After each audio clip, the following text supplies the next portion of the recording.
Hi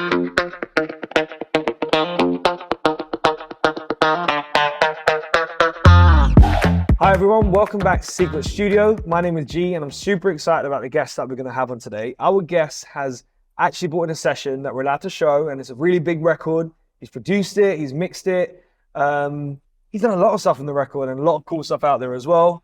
I want to introduce you to James Royo. How you doing, brother? What's up, bro? Good? Yes, yeah. sir. So I give an introduction to everyone all the time, but it's better when it comes to the actual person. And please say it all. Yeah. What do you do, James? Mix engineer and producer out here in LA. Work with Ty Dolla, Ye West, Dua Lipa, Meek Mill, mostly rap and pop music that I produce and mix in Pro Tools. So you have a lot of late nights.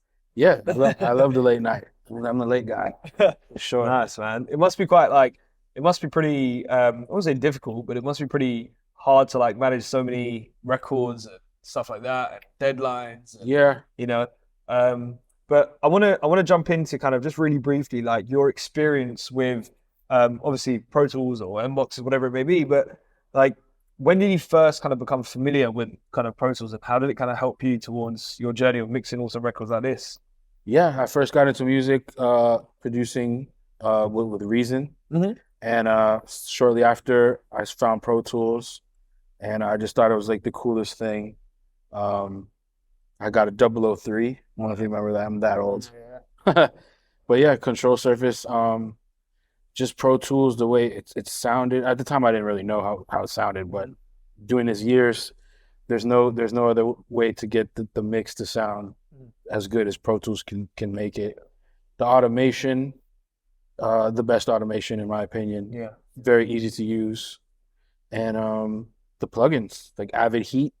I never really got into it, but lately it's one of the best plugins. Yeah. It's so easy to just put it on everything and instantly your track just sounds way better. Yep.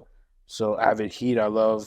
And yeah, I just love the headroom in Pro Tools, and just sounds so clean, and can make everything hit real hard, and just gets it the closest to how I want to hear my music produced and mixed. And when you're working with, like, obviously, so there's different types of, obviously, like engineers, producers and stuff like that, but you actually build a very close relationship with, probably, would you say Ty Dolla the most? Yes, lately. Yep. I started out with DJ Mustard. Oh, wow. I was his engineer.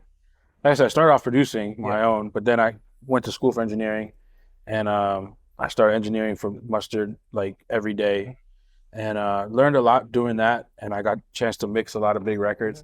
And I also got introduced to Ty also, and started mixing the records that Mustard had produced for him. And we just kind of built a relationship, and I like working with Ty because he appreciates my craft. He recognized the work I did with Mustard. He loved it. Obviously, Mustard did big hits for him. Yeah. And he kind of just took me on, and I think I've mixed maybe like 3 or 4 albums for Ty. So yeah, started out Mustard early on in my career, and then it just presented me with a lot of opportunities to branch out, and yeah, locked in with Ty, locked in with Meek Mill. I mixed his last 2 albums. So yeah, rap music and R&B music is my forte, and 808s and low end. Yeah. That's kind of what got me in with Mustard, because I grew up in Florida. He grew up out here in LA. You know, back then, Rick Ross and all these guys, the bass was always a heavy thing in the East Coast. So I kind of just brought my tastes to here, and I was implemented into the West Coast music, and yeah, kind of just been rocking with that since then. And then how has like Pro Tools like helped you along your journey? From, obviously, would you say you was kind of more the bedroom side of it when you were kind of early on? Yeah, straight into like college and then out. Well, yeah, I started in my parents' house with they actually bought me Pro Tools. Yep. Back then with the Mbox. With the Mbox 2 or whatever it was back then, and so yeah, I started that, but then I was doing home studio vibes in Florida, but like I went to a real studio with SSL and with Augsburgers, and my mind was blown. And I was like, yeah, I need to be in this type of studio. That's you know what I'm saying? Like, this is this. So yeah, I went to school. I interned at a studio, like started from scratch basically, and then I moved here, and I was blessed enough to meet meet those guys at a big studio here in Burbank. And just been rocking out ever since. So I mean, to answer your question, as far as Pro Tools, I've literally been using it my entire career. You know, from recording. I've tried producing in it before. I know it's gotten way better now. Yeah. So I'd be down to try to go back and test it out again. You know? We're like we've got way more stuff out now. Right. We're focusing a lot on production. So you've got Groove Cell. Have you seen that step sequencer? No, I haven't. So it's like the FL step sequencer style. You have Synth Cell, a brand new synth, heavy synth where like basses, and like Play Cell, which is sounds like phenomenal, bro. Wow. Like sampler kind of stuff. Damn. We've got like sample packs now coming in and stuff like that. So it's definitely picking up. I mean, even when it comes to producing, a lot of times if I'm sampling a record, I'll drop it in Pro Tools first and lock it up in Grid and loop it up exactly like I want to, even add effects and stuff, and then shoot it over to another DAW where I can add in drums and stuff a little easier. You end up back in Pro Tools. And then end up always, every song I think I've ever done ended up in Pro Tools, you know, at the end of the day. It's amazing. It's a mix. Are you doing Atmos stuff as well? Not really. You're asked to do it a lot. I've been asked, but I just can't really get into it, honestly. Right, okay. You know, I just, when I listen to music and the Atmos version come on, I like kind of turn it off. There's something when I turn my head and I hear the snare go over here, it just throws me off a little bit. It's different. I'm just not used to it. Yeah. You know, I mean, hopefully it sticks around and I can get into it. Yeah. I'm still like kind of stereo guy. I haven't even mastered the stereo, so I don't know what to do with 6 speakers. Awesome, dude. So I want to go into the session today. Okay. But I want to just get maybe like an insight of the session from you as well. Maybe just let me know kind of like where you maybe like how it happened, how you got into kind of, you know, getting on the session yourself, and you know, maybe the story of the session first. Sure. Yeah. This song is maybe 2 years old, maybe 3. Mm-hmm. Basically the session started at Encore Studios in Burbank. Okay.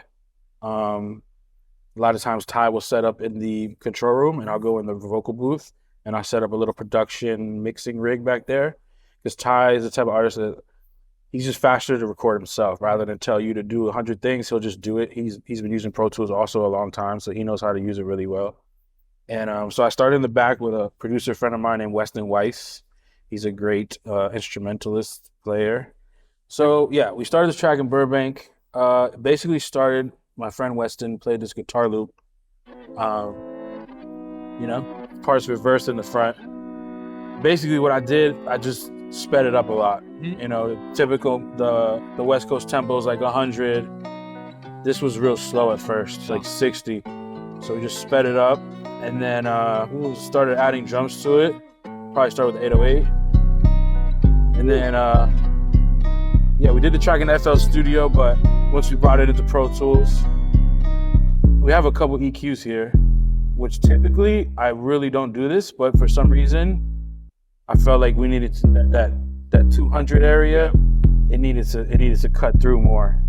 Just a quick one. I just want to ask. So I know a lot of people say like, you know, you said like you wouldn't really do this. Yeah. And I just want to like really go on like, because obviously a lot of people go out there, they watch a lot of videos and they start copying the engineer and what they're doing. I just want to like tone in a little bit on like the fact that everything is specific to the track. Yeah. Sometimes you're gonna do something that's different, right? Because it's for the track. It's totally for whatever reason. You know, it could be the key of the song. It could be the notes that you're playing. But if you copy this and you put this on your 808, it's gonna sound crappy. You know what I mean? Yeah, yeah. So for whatever reason, this one had a lot of low, 30 hertz, low B or C note on the 808. And I was listening to other music and I was like, oh, let me just get a little lower mids in this 808. So then I used this Fab Filter EQ to do that. And it also is taking out a little bit. It's taking out a little bit right here underneath like 30 hertz. That's super low, which usually I love and I still love, but it just had too much and it was this is kind of a pop song, you know what I mean? It's a pop rap song. Right, okay, yeah. So it's got to be heavy hitting, but at the same time, it's not, like just an underground rap song. It's kind of commercial, has Post Malone and stuff. So yeah, we EQ'd the 808, but this EQ came way down the process, after we really got into mixing the track, I just wanted to bring a little bit of that out. And then it's basically the rest of the sounds. Wow. Clap, big white beats, hi-hat, using the flanger and FL Studio for that. Kick here, sounds a little punchy right now. There's a couple plugins missing that were in the final mix that we probably would have not had it so punchy like that. Yeah, we'll put in the vocals and stuff. I can never be your man, but tell your man you gon' have to call him back another time. Girl, let's get Ty's vocal here. Go up, get loud, get right here and now. Yeah, tell me who tryna go? Yeah, who gon' drop it down pretty straightforward. Just basic reverb on the vocal. Yeah. For the reverb. And do you like? So how do you do your kind of when you're doing like not your template, but setting up your session, right?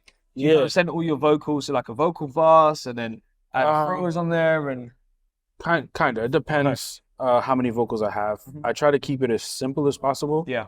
Because I've gotten a lot of sessions that are overcomplicated. And I feel like when you have so many complicated buses going into buses, if you're trying to do something on the actual track, it's going through 3 different multi-bands and all this stuff. Yeah. You can't even hear half of what you're trying to do. So I try to keep it very simple. And then when I'm in the mixing stage, I will put an aux for all my vocals, but I typically won't even put anything on it. It's more of if I want to just mute all the vocals real quick, I could just easily do that. Yep. You know, but I do a lot of automation and a lot of throws and stuff off of the track. This one has an aux, and you'll see here that there is some automation here. There's volume automation here clearly, but there's also like the delays and stuff that you hear in the song, and this is a black hole. So yeah, I do stuff like that to get my automation. I just basically open it up and close it back off to throw to the. This is a reverb, but I do a delay the same way. So yeah, basically just do my automation through there. These tracks are going to an aux, but like at some point they weren't. You know, obviously, like I don't have like a template. I have a template, but I don't have it all going to an aux track automatically. Right. I just have it going out at 1 and 2. And I feel like nowadays, I mean, even Ty, especially if you're doing a rapper, they're not gonna have many stacks. But like even Ty, the lead vocal and then the stack. So the stacks will go to an aux, but the lead vocal I try to just have it going straight out at 1 and 2.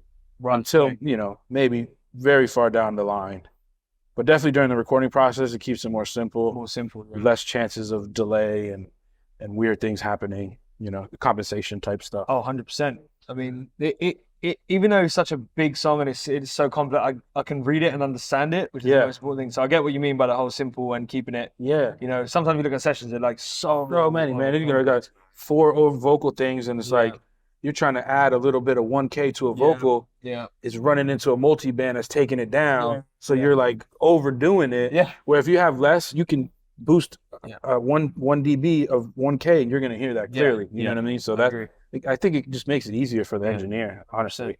And so this is something you produce, obviously, right? And then would you, when you was in the production process, did you kind of do a lot? Obviously, you must have done a lot of stuff to the instruments, like the drums and stuff already, then put it into here, then added more stuff. Like, how was the process from kind of production into kind of Pro Tools recording and stuff like that? Yeah, I mean, you get the basic beat in FL Studio, and then actually, after we did it, we ended up adding like this flute, for instance, and then we added that for like the hook, you know, but we did that after in Pro Tools. Oh, wow. You know, we recorded the sound in off of like a synth or something like that. But yeah, we basically did the track in FL and dumped it in here. And then even from there, we did more mixing in here. So like 5 and 6 is like the flutes. So we had like an aux with that flute on there, just doing some little slight EQ stuff. Adding a little widener for the sound stereo image, and then all that stuff would go to like a master, which has like an EQ on it, boosting the high end. And this is something I'll probably do in FL with like the stock FL plugins. But when you bounce the stems, it doesn't go through the master, so I kind of just recreate that high end shelf. And added a couple, like a limiter or something like that. Also, just to kind of glue the beat together slightly, no compressor or nothing like that. And even the limiter, when it's hitting, no more than a half a dB. It's more to just slightly bring it together and make the beat loud enough to blend with the vocal. So here's the vocal master here too, So I usually have like a master vocal with some plugins. This one has plugins on it, but I try to leave these blank as long as I can. You know what I mean? And so I'm like, all right, maybe it needs a compressor for all the vocals or something, then I'll put it. But a lot of times you don't need to have too many plugins, Keep it simple, and simple is great. For me, it works. Some people have complicated systems. I keep it simple. Like sometimes I will sidechain the 808 to the kick and stuff, but it's always dependent on what session you've got and who you're with and the genre. The genre is very, very dependent. So a lot of factors come into play every time you're making any type of move within the session. So the simpler it is to me, it's just easy to get the sound that I'm looking for, which is punchy and nice low end. All right, cool. Well, James, thank you for sharing the session, man. I know how hard it is, and it's not the easiest thing to do, but thank you, dude. And I appreciate you having what me. advice do you have for kind of, the new creators out there, those kind of looking to get into production, they want to get their first kind of interface and first door and stuff like that, I mean, we've all gone through that stage of we want that. And what is the advice that you've got for them? Experiment on your own a lot, because there's so many resources now with so many people telling you to boost this frequency and cut this frequency and compress it like this and do it like that. And now they have the waves thing where it automatically, does a whole vocal change for you. But I think that stuff is a little harmful at the end of the day, because you need to understand what you're doing, every process. There is no rule of compressing in a certain way. You got to just train your ear to be able to understand, oh, I want a fast release on my vocal so it could pop out, or maybe it's popping too much, slow it down, But I think it's just about developing your own identity and not, I mean, obviously I watched Pensado's plays my whole career, and I've been mimicking a lot of things I've seen, but I also took the time out to make sure that I personally think that's dope, not because Dave said it. Or someone what I'm saying? saying? So it's like, you can pick up points, but don't obsess over them and only use them points. And even in production, everybody kind of samples, oh, I hear a Travis song, that's dope, I'm gonna do a synth like that. But if you do the synth like that, and you do the drums like that, and you do the vocal effects like that, now you're just copying the Travis song. Exactly. But you could take the vocal effects from Travis and then take the beat from Kendrick, or switch it up. You know what I'm saying? And then find what really resonates with you. Like everything I do, I'm in love with it. Like if you ask me, there's no other better way to do it. Obviously, everybody has a different ear, so you can't please everybody. You gotta just please yourself. And hopefully other people will enjoy it also. Perfect, James. Well, look, thank you so much, man. I appreciate it. That was amazing. Thank you for having me. once again for showing the spice. Of course. Absolutely. Thank you, James. And everyone, we will see you soon. Thank you.